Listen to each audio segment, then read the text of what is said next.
For disc degeneration and resulting sciatica, a program of dynamic lumbar stabilization exercises is usually recommended. These exercises help alleviate sciatica by training the body to maintain a comfortable posture for the lumbar spine and pelvis during everyday activities. These exercises can improve the proprioception, or the body's ability to sense movement, of the lumbar spine and reduce the excess motion at the spinal segments. This, in turn, will reduce the irritation at these segments, relieving pain and protecting against further damage.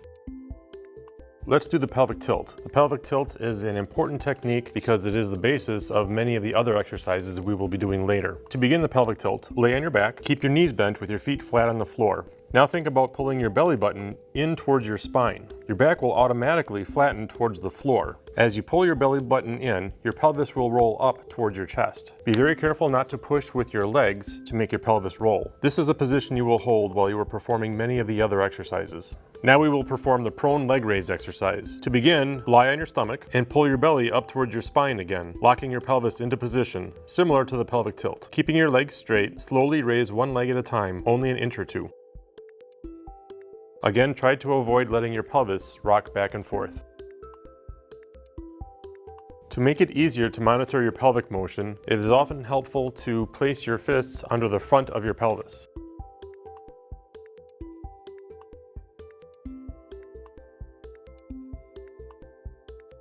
The hook-lying march exercise helps with lumbar stabilization. Begin by lying on your back and start with performing a pelvic tilt. Keep your knees bent and slowly raise one leg at a time, only an inch or two. The goal here is to do this without rolling your pelvis side to side, and if you lock your pelvis in position, it should stay fairly straight. It may be easier to monitor your pelvic motion by placing your fingers behind your pelvis. You should be able to speak while doing these exercises so you are not overworking yourself. If you are having a hard time raising the entire leg without moving your pelvis, begin by just raising one heel at a time and alternate.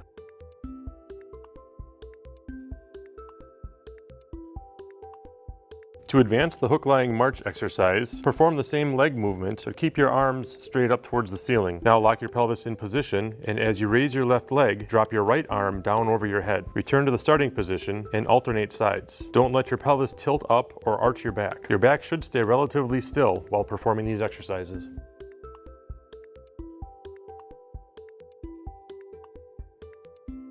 Now we'll perform the bridging exercise. Begin by lying on your back and performing a pelvic tilt.